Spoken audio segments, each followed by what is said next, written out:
Dayon ang Ginoo mga igsoon sa iyang pulong no. So great reminder to nato nga di kita mohunong sa pag-share sa pulong sa Ginoo. Amen. O karon nanita sa tuang praise report, kinsa man ang muuna mga kaigsuonan? June pamano no? Napatasa? Mga estudyante, anhita sa mga estudyante kay for the past few weeks, nakalimot di kog tawag sa katong mga estudyante nato no, mga kumusta ta o kumusta ang ilahang first or second week sa eskwelahan. Anhita maguna ni ka ng Mark Lesway. O gatong sugaton sa masipang pakpak mga kaigsuonan.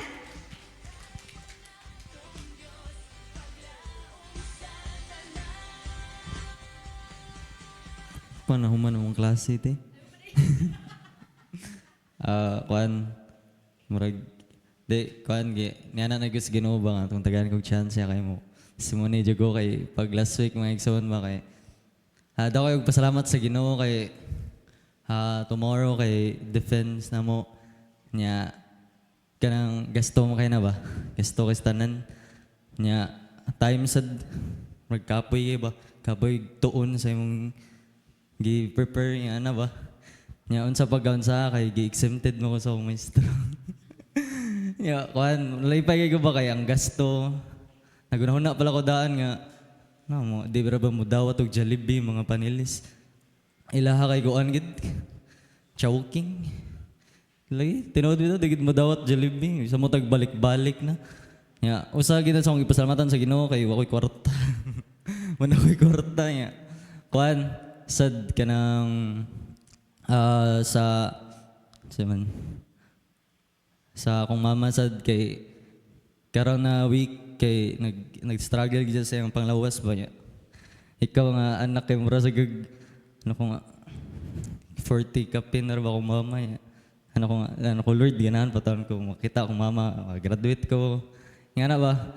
Nya ako kay makulbaan ko kay madaman siya gud kanang madala siya gibati ba nang mura siya maluya. Nya magtanaw ka anak mura kag mag-uol nya. Nga na ba? Usay gani kay mura kog kanang pahinumduman sa Ginoo ba nga. Usay kay din among ko kaampo sa among pamilya. Nya mura gi pa-remind ba nga ala. Nawa na ron. Nya man karon dako ay pasalamat sa Ginoo kay na okay na ang panglawas sa akong mama na okay na ba. Nya kuan sad usa sad sa akong ipasalamatan kay ang life food sa akong ate kay kanang makaingan ka ba nga lad nang di man ako ang kinabuhi pero kanang ikaw nga igsoon ba magtan-aw ka nga imong igsoon nga gikan sa kanang bugoy-bugoy nga na ba nya karon kay ni sa tawag na nilakaw na siya sa sakto nga daan ba do usahay share na ko niya kay mura man siya kanang nana likay-likay pero tayo lang kay gi-try naman tayo Marlo unsa ora pag handle mga nga mga tao ba ang kuan gud share ka niya anang pakitaan nimo mayo nga mga buhat og suportaan gid nimo ba mo magina anang murag gid na murag nag-connect mi balik duha kay kanang murag hikap ko sa Ginoo ba to support niya and dako kay nagpasalamat ako kay pila siya katuig wa ni uli sa mga ba nya karon ni uli na siya nya mura ko dako og kalipay nga akong igsuon ni lakaw na sa mayo nga daan ba og to God be the glory. Praise the Lord. O kinsa man ang musunod mga igsoon? Si Kaloy kay si Pastor Barlo. Tungatagan naman si Pangpakpak. Ako salamat po sa Ginoo mga igsoon kay kining maminaw tas pulong sa Ginoo ba makakuan kita makatugkad ta ba og makasinati sa ta kay usam po ta nilakaw. Ang nagiang Pastor Floro kanang mga mo contradict bang istorya ka murag hilasan minaw ba pulong sa Ginoo pero wa gapon ta mo lunga gapon kay nakabaw man ta nga pinadala ra ta tigpamaba ra tas pulong sa Ginoo daghan gid gusto gid sila magdali kay mga una lagi mga on pero oportunidad man kay nato nga makashare tas pulong sa Ginoo ba daghan kay mga anak megson nga magian nato ingon nga magsulti tas pulong sa Ginoo ba nya usapod kay gayon ana mag Bible study mi makaengkwentro po kog mga pit defenders Katolik, makigdebate, di ra bagid mo angkon og kanang ilang sayop, bisag klaro gay kayo.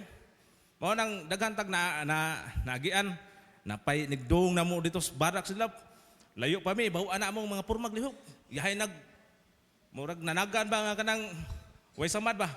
Mao nang daghang kasinatian gid. Daghang kasinatian nga nang kaan pod ang iyang pares dili gid against gid niya. So sa iyang panimalay ganahan gid ta kay siya maminos pulong Ginoo pero ang iyang mga kapares dili pwede. So nasirado gid ang ilang panimalay. Mao na daghan kayo maigsoon nga kung mamumugas tas pulong sa Ginoo ba daghan gid kayo ang mga daghan kayo imong magian. So suwayin ninyo para makabaw mo. Amen. Amen. O karon mga igsoon, musunod si Brother Kaloy.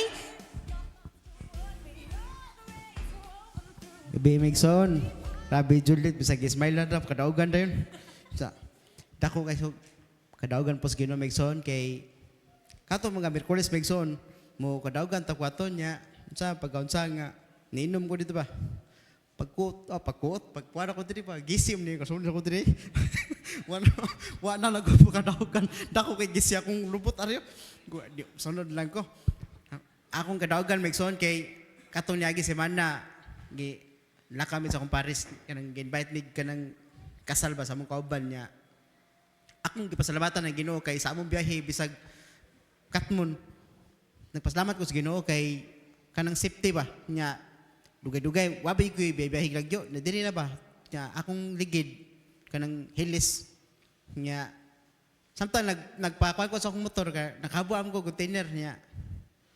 Kuya dining kuano murag gituyo po sa Ginoo ba nga kani bang mga sa ako lang po nga kuana kanang formula po ba na ba sa ako lang po nga idea ba nga kani ding natay mga lakaw 3 days or usa ka semana pa grabe tag pangandam pero sa diyang mukwantag adaptag nga Bible study duha ka adlaw ra gid tungkuan murag nabitay nga na kanang iyawa day no mas mapagandaman pa nato atong kay kato akong motor. Ako gitong hilis na to jag ligid niya.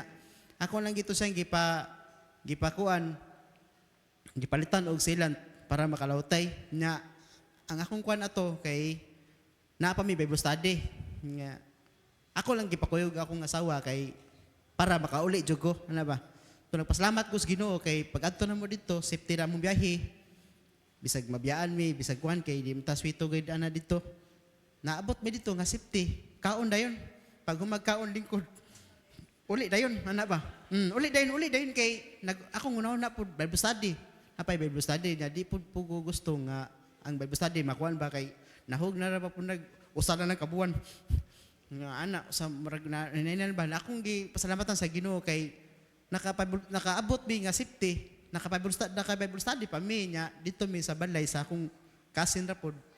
Dito daghan kay mga nahapoy bag-o katong niari gito pagkuan ng pagwaw kauban ni Ima kalimot nga nato pasalamat ko sa Ginoo kay haom kay ang share ba do na day mga tao si Jima Montenegro do na mga tao nga di na to katuhuan ba nga ang gi-share sa usa ka alagad mao pod iyang kasinatian ana ba murag ana gid ko maayo gid ang Ginoo nya naabtag burnout salamat po sa Ginoo kay sa burnout nangaon na lang ana ba igo ginahuman ang word of God aw ang kwan o nangaon na to ang pasalamatan kay grabe kay Ginoo kay nahimuging malampuson ang tanan na nakana ko nga Lord kanang kwan gid ba tanan imuging gihanay nga wala gi ingon na naabtan nakuan nahuman gid siya hantod nga na dito ko gamay diri simbahan kay kuan nasay mga subject gamay ba nga ikuan matawag gipasalamatan ng Ginoo kay kuan maigid ang Ginoo ang ngayon gid siya og sa akong magpatrabaho ikadawong pasalamatan bisan og kuan ang Mitsumi ni order og balik daghan kay styro pasalamat ug dako sa Ginoo kay kanang nibalik siya order ba niya buhi ang kani package og sa Naga ni boom na pud siya nibalik ang kuan styro nya akong pasalamatan ng Ginoo nga Lord bisag kanang dunay mga panahon Ginoo nga kanang ma-struggle ta ba. Pasalamat kog dako sa Ginoo kay makatanayang pulong hasta yung mga kanang awit nga mga Bisaya makakwanta nga unsa landay og wala ang Ginoo magsaligtag tao ba. May na nga ang tanan ato gid isalig sa buhi nga Dios. Ug yala mga tandog himaya. Praise the Lord. Og mga igsoon, kanang ako'y motiwasin ni sa testimony ni Kaloy kay katong pag Domingo, nakalimtan ning Kaloy. Pag Domingo na malihog mi ni Kaloy kay lami man jud kaysa na ni ikaw og humba no. So ningon na malihog mi Kaloy nga luy lutuy mi humba luy kay lami kay kanang ipari sa bihon og sa lumpia. So si Kaloy maginitigluto sa humba moto kanang samtang nagluto si mga igsoon kung ako masayop ni bundak man to ang uwan ug ni baha gamay. Ni baha nya mo to pagkuha niya sa katong luto na ba tuloy? Dili pa pero mura ka na bitong gipakupsan pa ang humba agoy na dakdak bitaw na siya mga igsoon niya. Perting kuyawan ako na guilty ko ngala si Kaloy may gani akong gipasalamatag dako sa Ginoo kay giproteksyonan in town yang nga wala mabunal ang nakuha niya is ang imuhang diriloy o ang iyahang kanang deretohod pero lamig gihapon kisa ng humba pero tigahapon na mong kaon nya mao to kanang ang Ginoo gid mo nagapanalipod ba sa iyahang mga katawhan unya na pa mga igsoon ay si Pastor Arinda Magbitbit lang ko kira. Di na ko si Piaton pagpasalamat ang Ginoo igsoon nga salamat kayo sa inyong prayer last week no sa Wednesday nga si Mian ka nag-deliver siya nga normal, healthy ang baby. Ako ginang giila nga kuan gina siya tubag na sa ato ang mga pag-ampo labi na sa prayer and worship nato every Friday niya. Pasalamat ko sa Ginoo kay di ko ka-imagine kung wala ang tabang ang kaluoy sa Ginoo diha sa pagpanganak ni Mian niya sunod-sunod kaayo ba niya. For example, masiis baron or makuan, di ko ka-imagine sa struggle bitaw niya. Si Pado kay lisod kayo siya buhian sa iyang boss nga gani ang paternity leave niya nga 7 days patrabahoon gid siya. So patrabahoon siya naa siya sa balay. Dili siya mato sa company to sa ilahang company but mo duty siya naa sa balay ingana siya ka importante ba. Nya napasalamat ko sa Ginoo nga kana siya gitubag sa Ginoo. Dali ra kayo hanoy ra kayo nga nanganak si Mian mga igsoon ako gingiila nga tabang gina og grasya kaluoy gina siya sa Ginoo nga gihatag sa kuang manghud bitaw nga pagkadlaw na alas 4 way usa ka oras man no nagbati siya way usa ka oras nigawas dayon ang bata si Dia Moraya nya mga di sila. Napasalamat ko sa para sa now ni Chloe copy paste. Napasalamat ko sa Ginoo igsoon nga tinuod gid nga sa dihang mangayo ta sa Ginoo sa dihang atong isalig sa Ginoo ang tanan ang Ginoo motubag gid sa atong mga pagampo og sa Ginoo ang tanang dungog himaya. Amen. Amen. Praise the Lord yun mga igsoon. Ang nagtimaylahan mga igsoon nga ang Ginoo nakadungog og mutubag sa tuang mga pag-ampo. Amen. O karon mamarog ta mga igsoon anita sa tuang tithes and love offering og tong hangyoon si Sir Ray sa pag-pray.